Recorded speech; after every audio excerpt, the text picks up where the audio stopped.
Donc nous sommes dans la suite de la semaine de la Pâque. Vous êtes d'accord avec ça? C'est bien un bon point déjà c'est sûr que vous restez, c'est juste. Et la Pâque, on parle de la Pâque, on parle de la passion du Christ, on parle de ce que le Seigneur a accompli pour notre vie. Et c'est ce que nous avons célébré, c'est ce que nous avons rappelé à notre mémoire à travers ce moment-là. C'était quelque chose d'exceptionnel. La Pâque, c'est quelque chose qui est le fondement de la parole de Dieu. C'est car Dieu a tant aimé le monde qu'il a donné son Fils unique afin que quiconque croit en lui ne périsse pas mais qu'il ait la vie éternelle. Quiconque croit en lui ne périsse pas mais qu'il ait la vie éternelle. Et c'est à travers la Pâque et à travers cette histoire du peuple d'Israël qui est délivré. Et lorsque le sang de l'agneau est mis sur les linteaux de la porte, et quand l'ange examinateur va arriver, aucune personne du peuple d'Israël qui avait mis ce sang sur son linteau n'a été touchée. Et justement, ça va donner la libération. On va voir que l'Égypte, Pharaon va libérer le peuple, et puis le peuple va pouvoir s'en aller enfin dans la liberté, dans direction de la terre promise, qui est pour chacune de nos vies aussi. Il y a une terre promise pour chacune de nos vies, et c'est ça aussi.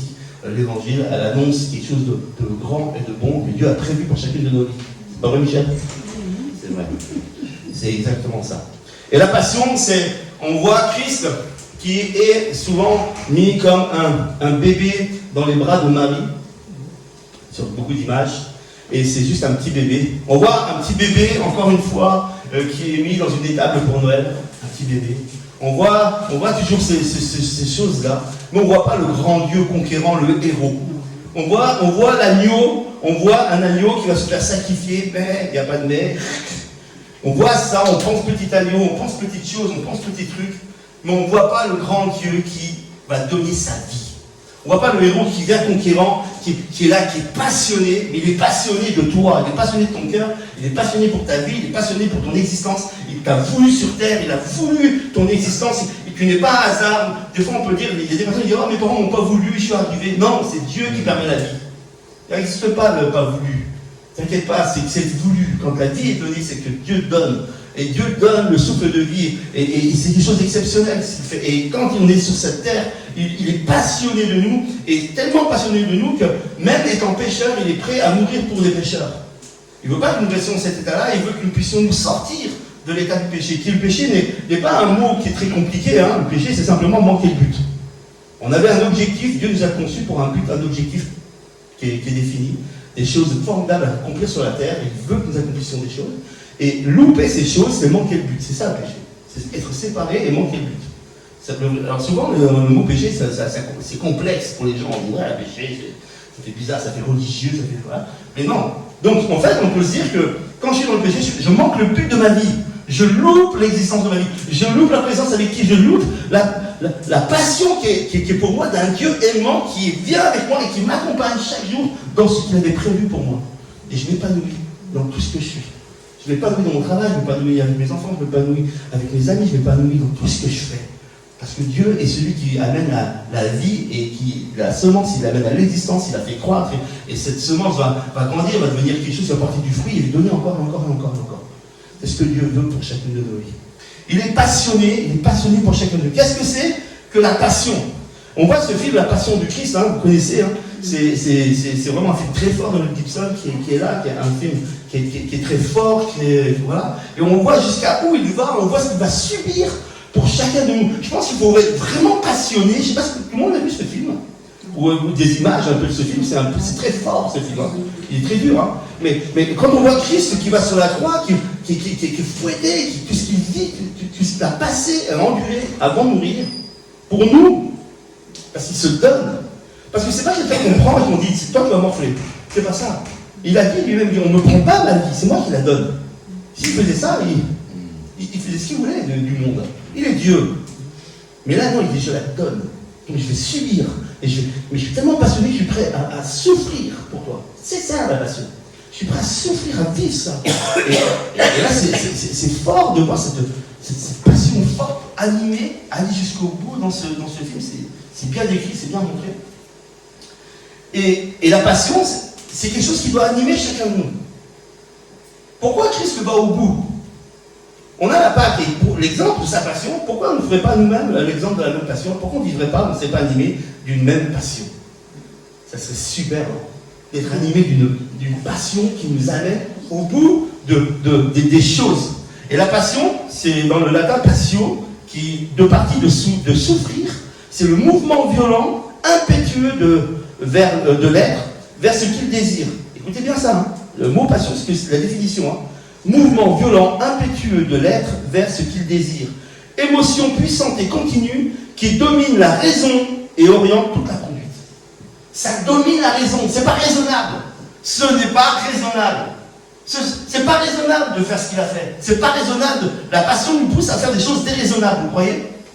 C'est pas raisonnable. C'est la passion qui oriente toute ma conduite. Est-ce que vous avez des passions qui orientent toute vos conduites? Il y a la passion du jeu. Il y en a qui ont la passion du jeu, ça oriente toute leur conduite. Hein. Ils vont passer, dès qu'ils ont leur chèque du mois, ils vont aller au casino, ils vont tout brûler. Il y en a qui ont la passion de la drogue, il y en a qui ont la passion de l'alcool, il y en a qui ont la passion dans les tas de choses, ils brûlent tout. C'est vraiment, on vit des choses, et on a tous des choses par moment qui sont là, qui vont nous appeler, qui vont nous attraper, et puis finalement, vont nous bouffer. Ça, c'est sûr, à un moment donné, il y a toujours quelque chose. Et la passion, elle vient, et c'est pour ça qu'on est attaqué dans notre position et dans la passion. Et la passion que l'on a de venir un vendredi soir à 19h30 dans le club de Saint-Tropez, dans une zone artisanale, pour chanter, il y a quelque chose qui nous anime. Parce qu'on a vécu une expérience, et cette expérience nous amène à dire je veux être reconnaissant.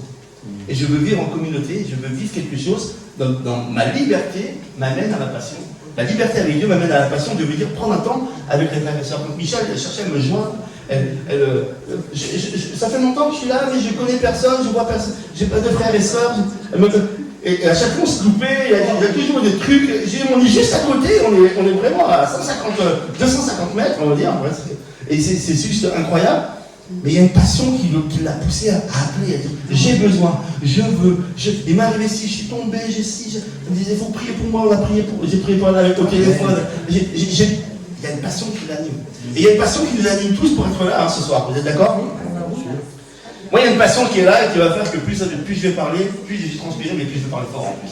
Regarde, c'est sûr que ça va booster. Un mouvement impétueux de l'être vers ce qu'il désire, une émotion puissante et continue qui domine la raison et oriente toute la conduite. La passion, mouvement violent, impétueux de l'être, d'accord, vers tout ce qu'il désire, c'est ce que j'ai au plus profond de moi dans mes tripes. Une chose que je dois laisser sortir, car ça me consume de l'intérieur. C'est ce que je désire le plus dans ma vie, la priorité, la première place, le plus haut niveau de mes désirs. Pour moi, ça va être mon épouse, ça va être ma maison, ça va être mes enfants, ça va être ensuite l'église, servir Dieu, ça va être servir les frères et sœurs, les amis, le peuple de Dieu, servir l'épouse de Christ qui est l'église. Être là, ça c'est ma passion qui m'anime à ça. Mais j'ai une passion d'abord de vendre pour mon épouse. J'ai fait des kilomètres tous les soirs. Je faisais des kilomètres en Haute-Savoie dans la neige pour aller la voir. Elle peut vous le dire. J'ai fait des choses qui sont 2 heures pour aller, 2 heures pour revenir à pied dans la neige. J'avais des baskets, j'avais des trucs dedans. J'étais. Oh, c'est pas vrai. Non, mais sérieux, c'était galère. Franchement, elle le sait. Mais c'est vrai, j'avoue, mais le départ, je ne suis retrouvée non plus, quoi. J'avais pris en tongs, j'étais en tongs, j'avais des tongs. Mais il y avait une passion. Il y avait une passion qui m'animait pour aller chercher. Parce que mon cœur, c'était le plus haut niveau de mon cœur, le plus haut niveau de mon désir.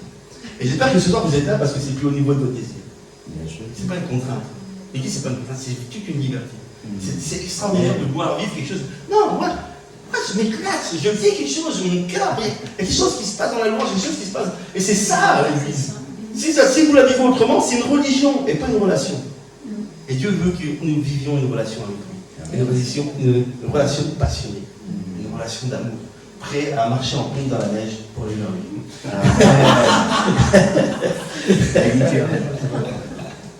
C'est une chose qui vient de l'intérieur pour sortir vers l'extérieur, parce que c'est l'action de ma vie. La passion. La passion, c'est une émotion puissante et continue qui domine la raison. Et l'émotion, le mot émotion, c'est une énergie en motion, une énergie en action, d'accord? Une chose persévérante et continue qui me diminue pas dans sa ferveur, chose qui me pousse à rire, à la joie, qui a à être à avoir des larmes aux yeux, cela me domine ma raison. Ça domine tout ce qui est intellectuel, la passion. C'est vrai, hein? Cette émotion de passionné domine ce qui est intellectuel. On sait que c'est pas raisonnable, on sait que si je cherche plus à réfléchir que je suis passionné. Je fonce, je suis passionné. C'est vrai ou pas? Vous êtes d'accord avec moi? Dites-moi non, sinon. Dites-moi, hein, on va finir plus tôt. Hein. Qu'importe ce qui se passe dans ma vie, je ne vis pas par la vue, mais je vis par la foi, parce que je suis passionné en Christ. Le centre de mes émotions, c'est mon cœur, et mon cœur, quand je suis passionné, dit, je pardonne tout, parce que je suis passionné. Je crois tout, parce que je suis passionné. J'espère tout, parce que je suis passionné. J'endure tout, car l'amour succombe jamais.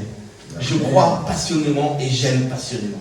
C'est quelque chose d'extraordinaire de vivre dans la passion. C'est quelque chose de vivre sa foi dans la passion. C'est quelque chose de se lever le matin et d'être passionné pour tout ce que l'on va entreprendre et faire. Amen. Quelle galère lorsqu'on doit aller au boulot, qu'on n'est plus passionné du boulot. Hein. Quelle galère d'aller faire des choses qu'on n'a pas envie de faire. Hein.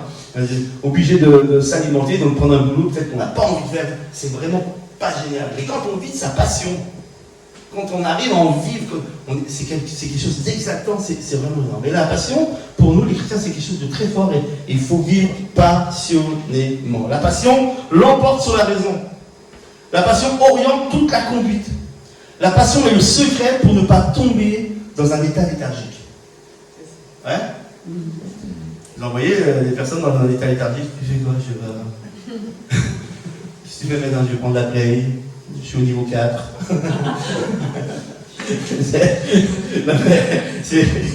Sors dehors, on va faire un truc, on va faire une cabane dans les arbres, on disait nos enfants. Lâche ça, on va faire.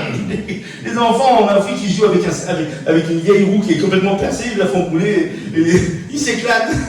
Non? Sois inventif, crée quelque chose. Voilà, la passion, c'est toutes ces choses-là. L'état léthargique, c'est quelque chose sur lequel on doit vraiment veiller. Parce que finalement, petit à petit, on se repose sur nos lauriers, sur nos acquis. Ah, j'ai ça, c'est bien. Ah, enfin, je suis arrivé dans la maison des seniors. Ah, ça y est, c'est super. J'y suis, j'y reste. Non, il y a plein de choses à faire. Il y a tellement de gens à qui tu vas devoir communiquer ta passion. À tous ces gens qui sont autour de toi. Waouh, c'est tellement génial, c'est énorme, c'est un endroit, waouh, il y a tout à faire. C'est formidable. Ils vont tous arriver là, on va les voir. C'est juste extraordinaire. La passion, c'est le secret d'une vie fraîche, loin d'une vie fade, pleine de lassitude. Pourquoi? Parce que la passion en Christ me ramène systématiquement à la prière. La passion me ramène près du cœur de Dieu. La passion me ramène à l'écoute de Dieu. La passion me ramène à la lecture et à l'écoute de son enseignement. La passion captive mes pensées. La passion doit reprendre la place sur toutes les autres qui les ont détrônés. La passion m'amène à la poursuite de la sainteté. La passion, la sainteté m'amène à la mise à part et à avoir l'onction de Dieu lorsque je fais quelque chose. Ça, c'est la passion. Ça, c'est un bon programme. Ça, c'est quelque chose qui... Waouh! Et j'ai besoin de ça. J'ai besoin d'être renouvelé. J'ai besoin de sortir de moi. Je peux être bien, je peux être en forme, je peux être tranquille. Tout va bien. Mais ça ne se passe jamais tout le temps comme ça. Ça ne restera pas. Tout le monde le sait ici. Ça, on a un moment, on est bien, puis d'un coup, on ne sait pas d'où ça vient, tu t'en prends une. Hein. Il y a toujours un truc, il y a toujours une balle perdue qu'on reçoit, il y a toujours un truc qui se passe.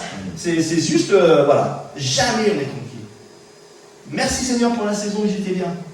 Mais le moment où ça va arriver, si je ne suis pas passionné, bon, je tombe. Et là, je serai dans un état léthargique et encore pire. Alors j'ai besoin de ça. J'ai besoin de ça. Alors,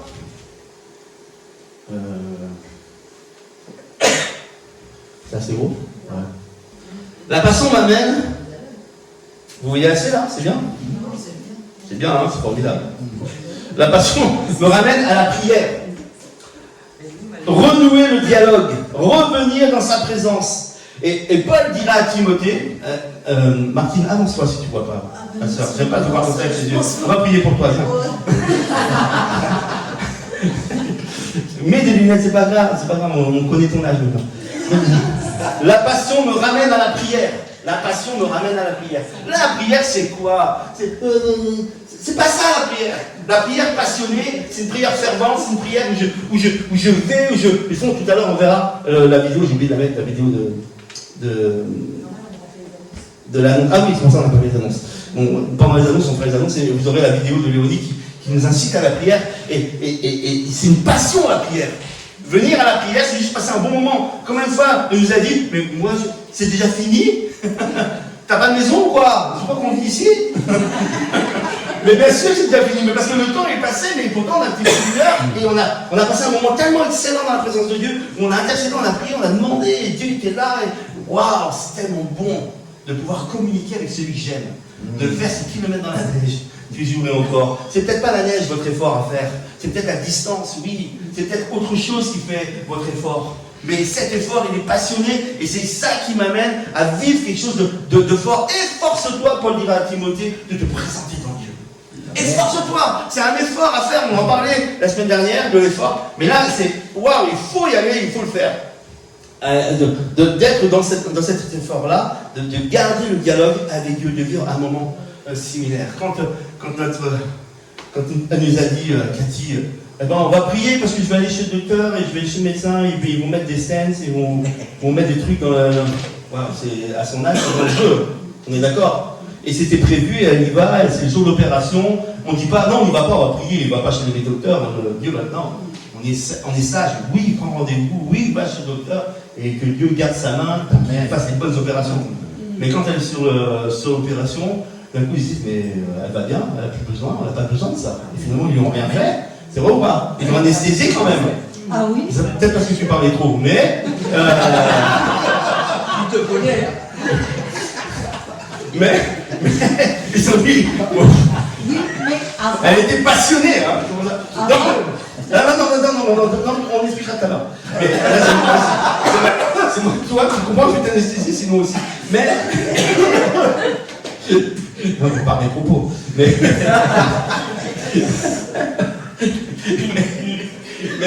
la vérité, c'est que c'est simplement on arrive à des moments où on se dit, mais pourquoi il m'arrive ceci? Pourquoi il m'arrive cela? Pourquoi il faut en plus que je vis avec tout ce que tu as vécu dans ta vie et les difficultés, et encore maintenant à ton âge, il faut mettre des stents, il faut rentrer mettre dans les artères des choses. C'est grave, c'est inquiétant. Et Dieu voulait juste te montrer, fais-moi confiance. Et va au bout. Amen. Et sur la table d'opération, il dit, madame, vous n'avez pas besoin. Dieu est puissant. Et c'est la prière, et c'est la passion qui m'amène à la prière. La passion me ramène à la prière pour vivre des choses exceptionnelles. Et on vit des choses exceptionnelles avec Dieu. Alors soyez là les jeudis de prière, parce qu'on vit des temps qui sont formidables. La passion,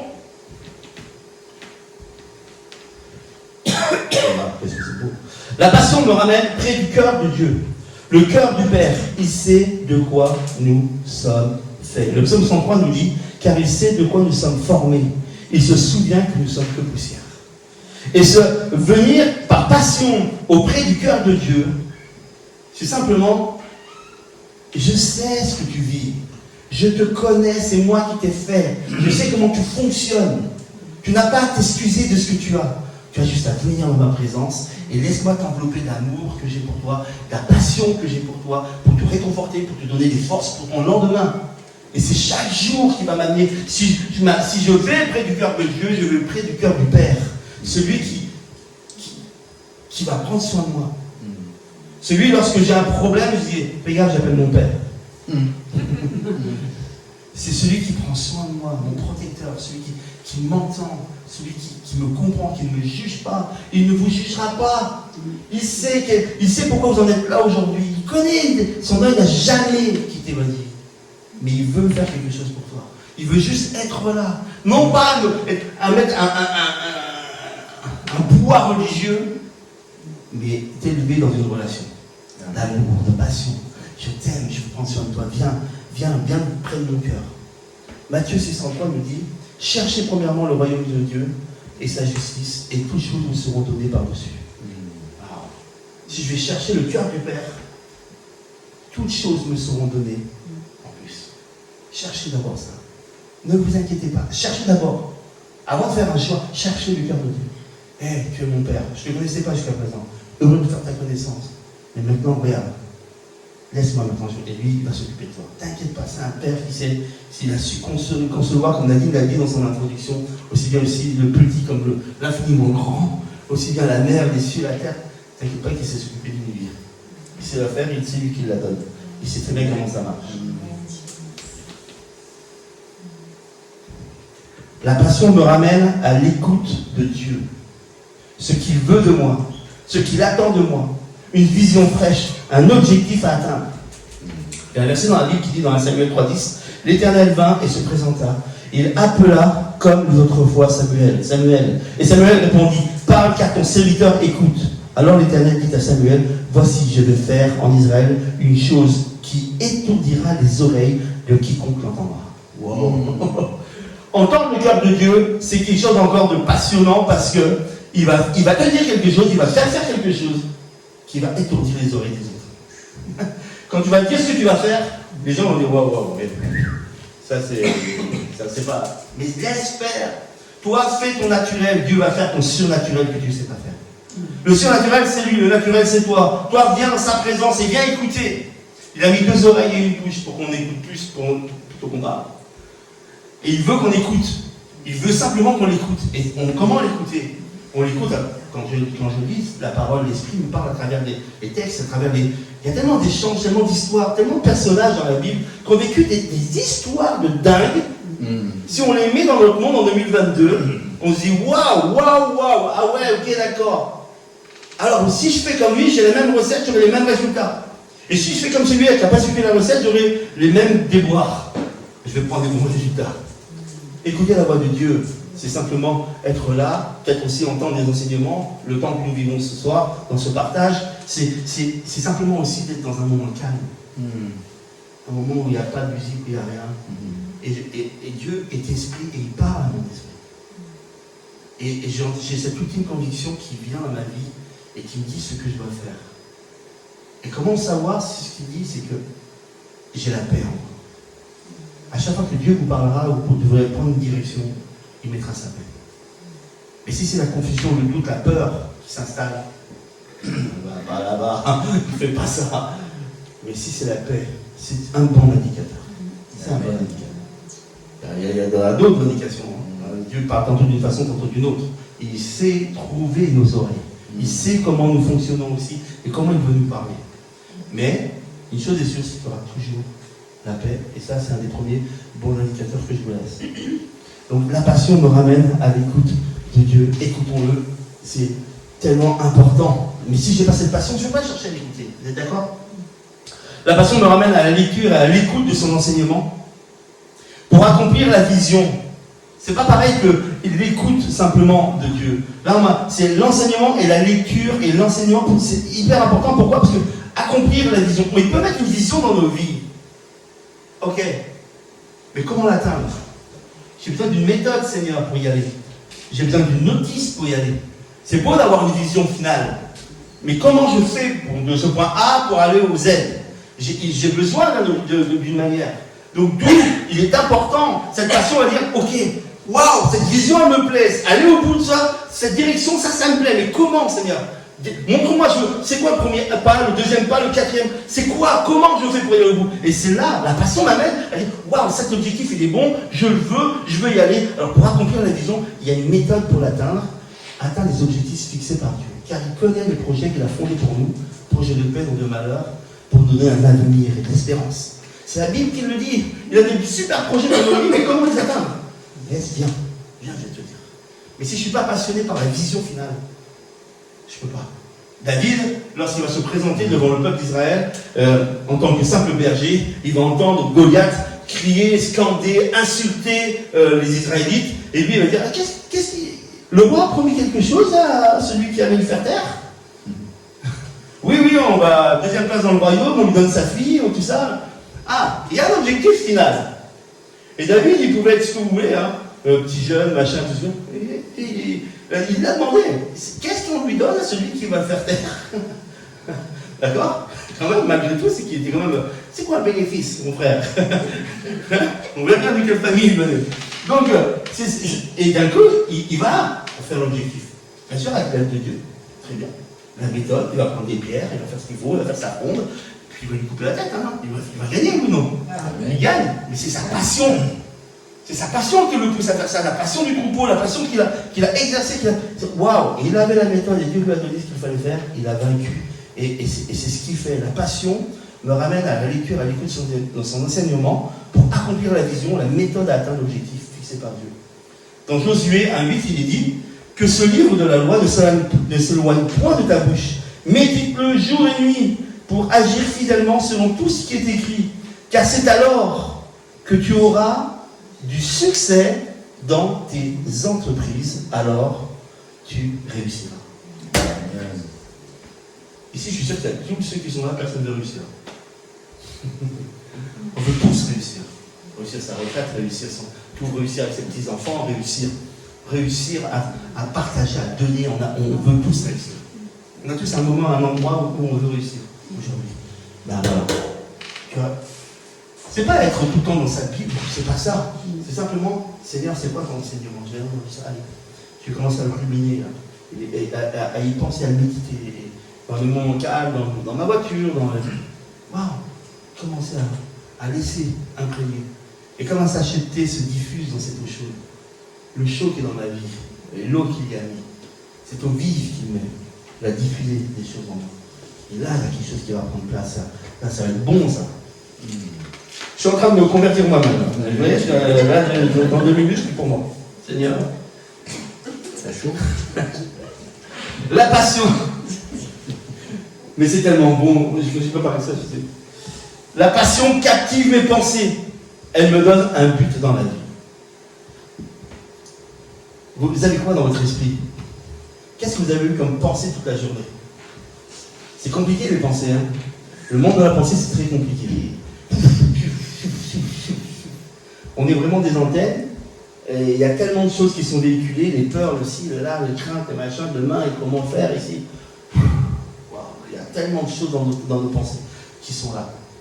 Romains 12:2 nous dit « Ne vous conformez pas au siècle présent, mais soyez transformés par le renouvellement de l'intelligence, afin que vous discerniez quelle est la volonté de Dieu, ce qui est bon, agréable et parfait. » Seigneur, je suis assailli dans mon esprit par tout ce qui m'environne, tout ce que j'entends, les élections, le ci, le là, le truc, le machin, la guerre, j'ai tout. Mais c'est ce qui se passe aujourd'hui, non?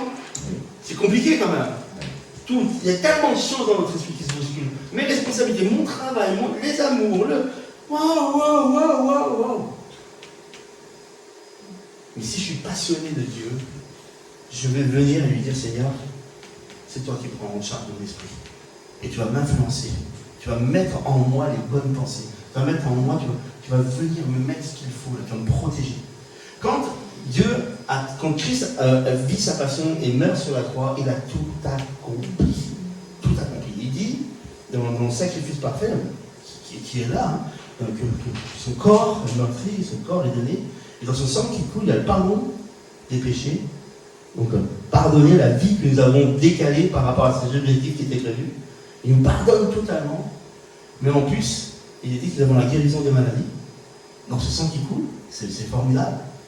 Et peu souvent, on parle de la couronne d'épines qui est mise sur la tête de Christ, qui est là pour tout ce qui est le psy, tout ce qui est la pensée, tout ce qui est ce monde-là. Là aussi, ça a été crucifié et acquis à la croix pour la guérison. Et souvent, dans nos pensées, on a ces avaries psychologiques qui sont là, cette dépression, cette post-dépression, ces choses qui sont là dans nos pensées qui font que tout mon état est complètement détruit, est complètement abîmé. Et j'arrive plus à voir. Mais Dieu a tout accompli dans sa passion.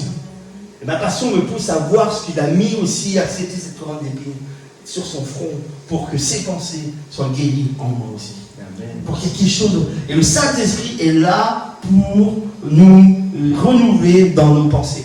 Christ part et monte au ciel et dit, je vous envoie le Paraclet, je vous envoie le Consolateur, je vous envoie celui qui est de la même nature que moi, le Saint-Esprit qui vivra en vous. Et celui-ci veut nous renouveler dans nos pensées. Amen. Et c'est Dieu lui-même qui est là et qui m'influence. Waouh, pour vivre ce qui est bon, agréable et parfait. Enfin, c'est pas un bon programme, ça. On vote? Ça, c'est un bon programme. J'en ai encore pour une heure et demie. La passion m'amène Voilà. La passion doit reprendre la place sur les autres qui l'ont détrônée. Elle me propose une repentance et une nouvelle chance. La passion, aujourd'hui, celle que j'essaie de réveiller en vous, ou de relancer, ou peut-être de continuer à activer, c'est cette passion qui fait que je l'ai perdu, cette passion. Je l'ai perdu parce que les préoccupations de ma vie m'ont fait perdre cette passion. Ça vous est jamais arrivé? Mes problèmes sont tellement plus gros que je vois plutôt moi que qui peut m'aider.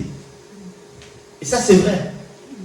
Et c'est tellement impalpable, Dieu, la foi, c'est quoi? C'est tellement... C'est pas comme un praticien, c'est pas comme une personne qu'on va rencontrer ou quelqu'un qui va avoir un docteur. Il est tout ça, mais on ne le voit pas. C'est pas pareil. Ça prend la foi. Ça prend le fait de... Je crois en ce que tu as accompli pour ma vie. Et même avec cette petite foi, ce petit grain de sénévé, la petite graine qui existe au monde, si je la place en toi, eh bien ça va devenir quelque chose d'énorme. Croire qu'il peut déplacer des montagnes, des incrédulités qui sont dans mes pensées, dans mon esprit. Et du coup, même si ça a détrôné, à cause de la vie, le poids de la vie, le poids de ce que je vis au quotidien, mais la passion va venir me ramener à une repentance. La repentance, c'est simplement, ok, je partais dans le sens, pardon Seigneur, je pars dans l'autre. Et c'est simplement ça, c'est croire, c'est reconnaître que j'ai fait une erreur. Finalement, je n'ai pas placé ma sécurité en toi. Pardon. Ok. C'est vrai, si je m'étais appuyé sur cette passion-là, si j'avais été passionné, si le poids de ce monde n'avait pas pris la place de la passion que j'ai pour toi, eh bien, j'aurais réussi. Et c'est ce que le Seigneur veut pour chacun de nous. Il veut nous renouveler dans notre passion pour réussir. Pour réussir. Pour le coller, pour être collé tout le temps. Nous devons être comme dimanche, il y a la Formule 1, et on voit les voitures qui prennent l'aspiration. Collées l'une derrière l'autre. Et c'est au bout d'un moment, et tout disciple accompli seront comme le Maître. Et si on suit la voiture qui est Christ, on va être aspiré par lui et amené et tiré. Mais c'est ma passion de gagner qui fait ça. Et à un moment donné, il dit, il dit que vous ferez des choses plus importantes que j'ai fait moi. Ouais. À un moment, on arrive à trouver. On arrive à faire. Et nous-mêmes, après, nous sommes suivis par les personnes. Et les disciples faisant des disciples. Et toutes ces choses-là, c'est tellement... Waouh, ça c'est tellement excitant aussi, ces choses-là. Mais nous devons suivre Christ pour ne pas perdre notre passion. Et si je l'ai perdu, alors je dois me repenser. Je dois dire, Seigneur, pardon, ok, c'est vrai. Ça a pris le dessus sur ma vie. Ça peut être autre chose. Ça peut être les temps que tu donnais à Dieu à vivre le matin, peut-être le temps de méditation, juste le temps d'amour. Peut-être que tu ne partais plus en tongs dans la neige pour aller le voir. Et que tu préférais le canapé. Et à un moment, il y a un effort à faire.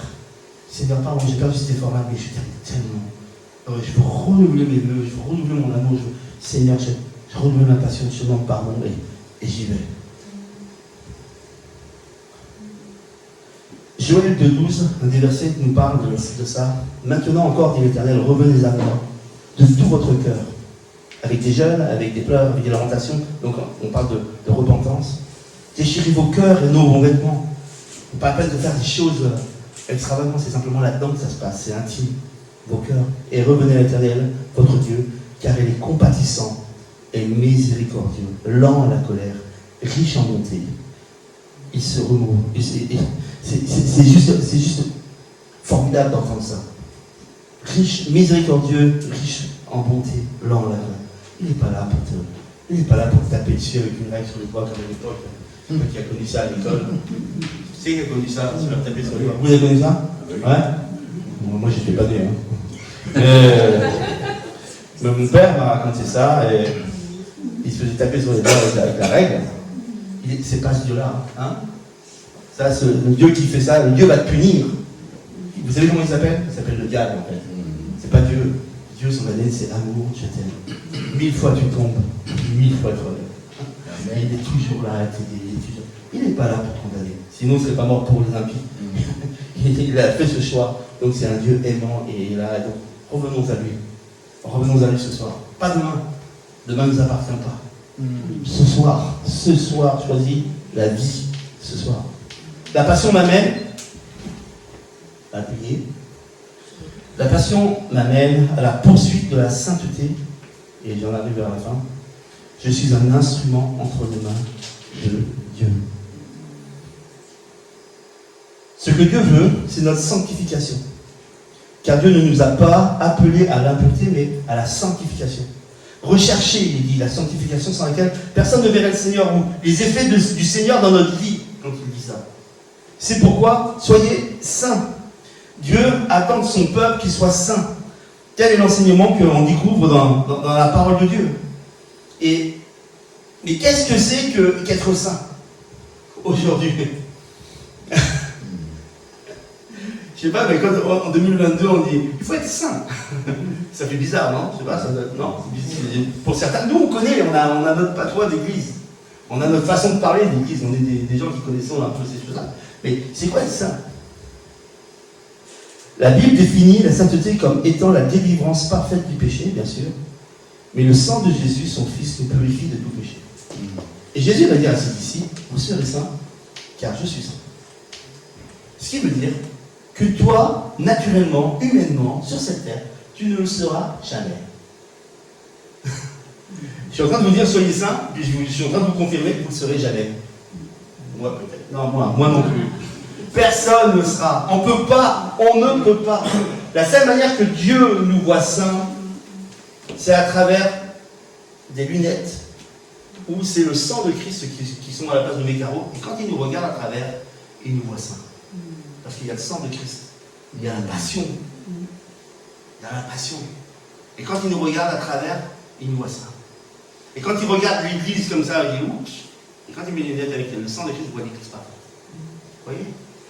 C'est à travers Christ. C'est que à travers Christ que nous sommes saints. Ça veut dire quoi? Seigneur, je sais que je suis imparfait. Je sais que je n'ai pas tout le temps la passion. Seigneur, mais je t'aime de tout mon cœur et je sais que tu peux œuvrer en moi. Je te fais confiance. Fais ton œuvre en moi. Et ma disposition de cœur, en laissant Christ agir dans ma vie, m'amène à cette sainteté. Ça s'appelle la sanctification. Vivre à travers son sang, vivre à travers ce qu'il a acquis à la croix pour ma vie. C'est ça. C'est pas bizarre là. C'est simplement vivre sa vie en disant je fais confiance à Dieu, mon cœur est pour lui, je l'aime, et Seigneur, tu vas me guider dans ces choses-là. Et ça fait que mes choix vont être inspirés, mes pensées, comme on l'a dit tout à l'heure, il y a tellement de choses qui vont faire que finalement, je vais avoir une vie qui est droite. Naturellement droite. Et je serai toujours la même personne, peut-être. Mais au fur et à mesure, je vais recalibrer ma vie sur les choses qui sont juste bénéfiques, juste productives, juste jouissantes, juste qui font que c'est la passion. Et c'est ça qui va faire que c'est bon. C'est ça qui va faire que tout change. Alors, Seigneur, la passion nous amène à poursuivre cette sainteté, à chercher à dire, Seigneur, ouais, moi, sans toi, je suis rien, je ne peux pas faire grand-chose. Mais avec toi, je peux tout faire. Avec toi, je peux aimer parfaitement, avec toi, je peux faire les choses parfaitement. Seigneur, amène-moi à cela. Et puis, pour finir, la passion, la sainteté, ce qu'on appelle la mise à part, m'amène à l'onction. Dieu se révèle au travers de moi. Et dans Galates 2:20, il dit, j'ai été crucifié avec Christ. Et si je vis, ce n'est plus moi qui vis, c'est Christ qui vit en moi. Il y a une chose importante aujourd'hui qui est là, et qui est la capacité de toute personne qui aime Dieu, qui croit en Dieu, et qui a laissé agir Dieu dans sa vie. C'est que quand vous faites quelque chose, ce n'est pas le même résultat que si vous n'avez pas Dieu. Pas parce que vous avez une puissance, vous êtes puissant vous, mais parce qu'il y a une puissance en vous. Celle de Dieu. Le naturel va se transformer en surnaturel. Je vis le surnaturel. Et un jour, si je raconterai mon histoire, mon témoignage, de ce que je suis, de ce que j'ai fait, de tout ce que j'ai pu accomplir avec Dieu, c'est juste incroyable de miraculeux. Parce que c'est lui qui fait à travers. Et ça s'appelle l'onction de Dieu. Et l'onction de Dieu nous amène à plus que ça encore. Nous appelle à pouvoir prendre le temps et dire Seigneur, moi je ne suis pas grand-chose. Mais ma vie, je te l'ai confiée. Je me suis mis à part pour toi. Je cherche ce qui est le meilleur à te plaire. C'est ce niveau de sainteté. Je cherche et Seigneur, tu dis, vous prierez pour les malades et les malades seront guéris. Ben Seigneur, oui, je veux le faire parce que tu demandes de le faire. Alors je vais prier pour les malades. Et puis on voit les malades qui sont guéris. C'est l'onction de Dieu. C'est quelque chose qui fait que c'est pas moi. C'est simplement Dieu a trouvé un canal pour atteindre les autres. Amen. L'onction ne sert à rien que pour moi. L'action, elle est pour les autres. L'onction, elle est pour annoncer la parole de Dieu, annoncer que Dieu veut se réconcilier avec toi, que Dieu t'aime, qu'il y a une passion pour toi, qu'il veut te prendre dans les bras, qu'il veut te donner le maximum, qu'il cherche tellement de choses pour toi. Ça, c'est Dieu. Et tu peux être ce cas-là, et être toi-même un chrétien, qui signifie petit Christ, sur terre, et faire les mêmes choses qu'il a accomplies. Waouh! Non? Ça vaut le coup, quand même, non? Passionné de vivre comme Christ a vécu, de pouvoir prier, aider, aimer, vivre une vie exaltante et se donner pour les autres. Car Dieu a tant aimé le monde qu'il a donné son Fils unique, afin qu'il croit en lui ne périsse pas, mais qu'il ait la vie éternelle. Ça, c'est Jean 3,16. Et 1 Jean 3,16, c'est qu'il n'y a pas de plus belle preuve d'amour que donner sa vie pour ce qu'on aime. Je veux être comme ça. Je veux donner ma vie pour ce que j'aime. Je veux le faire. C'est ce qui nous pousse à créer un bâtiment dans une zone artisanale. Parce qu'on veut communiquer cette vie-là. On veut communiquer l'amour. On veut communiquer que Dieu nous aime passionnément. Amen? Amen. Je continue? Non, j'arrête là. Vous n'êtes pas passionné, hein? On va simplement fermer les yeux et on va se mettre dans ce moment d'intimité, si vous voulez bien. Et Seigneur, ce soir, Seigneur, je sais que c'est tellement avec simplicité ce soir, Seigneur mon Dieu, que j'ai pu apporter ces mots et ce que tu as déposé sur mon cœur, Seigneur. Seigneur, je suis passionné. Et nous voulons être une église passionnée. Et vous qui êtes présents et vous qui nous regardez sur Internet, nous voulons être une église passionnée. Pas des religieux, pas des gens qui viennent pour accomplir des choses religieuses. Nous voulons être passionnés d'amour, comme toi tu as été passionné pour aller sur la croix, t'offrir pleinement. Nous voulons être passionnés et renouveler notre passion, parce que le mal a été là, parce qu'on nous a blessés, on nous a fait du tellement de tort qu'on voudrait nous-mêmes faire les choses, mais ma passion me pousse ce soir à te dire, Seigneur, que ta volonté soit faite dans ma vie, comme tu veux toi. Je renonce à mes choix, je veux les tiens. Renouvelle mes pensées, renouvelle toutes ces choses. Seigneur, Seigneur, tu connais la vie de chacune des personnes dans ce lieu. Tu sais, Seigneur, mon Dieu, tu sais de quoi nous sommes faits. Alors nous sommes tous les yeux fermés et simplement je vous invite, à vous qui désirez vivre ou expérimenter ou renouveler une passion pour quelque chose que vous ne connaissez peut-être pas, mais quelque chose que vous avez expérimenté déjà, quelque chose que vous avez perdu, ou quelque chose que vous voulez renouveler. Là, simplement, faites un geste juste de la main à Dieu lui-même. Seigneur, il demande un acte de ta part de foi. Et ce soir, ça sera ça l'acte de foi. C'est simplement je lève la main. Seigneur, oui, et pourquoi pas? Et si j'expérimentais ça ce soir? De tester, de renouveler, de reconquérir la passion pour toi et pour toi seul.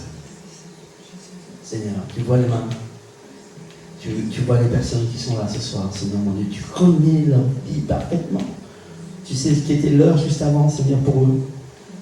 Seigneur, en ton nom, ce soir et par ton onction, je les bénis, Seigneur mon Dieu. Et j'appelle à la transformation, j'appelle à la guérison, j'appelle, Seigneur mon Dieu, au renouvellement, pleinement, Seigneur, ce soir. Pleinement une passion efficace, quelque chose qui nous amène dans la joie, qu'importe les situations de notre vie, parce que nous savons que tu supportes tout et que tu diriges toutes choses, Seigneur. Alors, Seigneur, ce soir, tu renouvelles cette passion pleine et efficace. Merci, mon Dieu. À toi toute la gloire et l'honneur.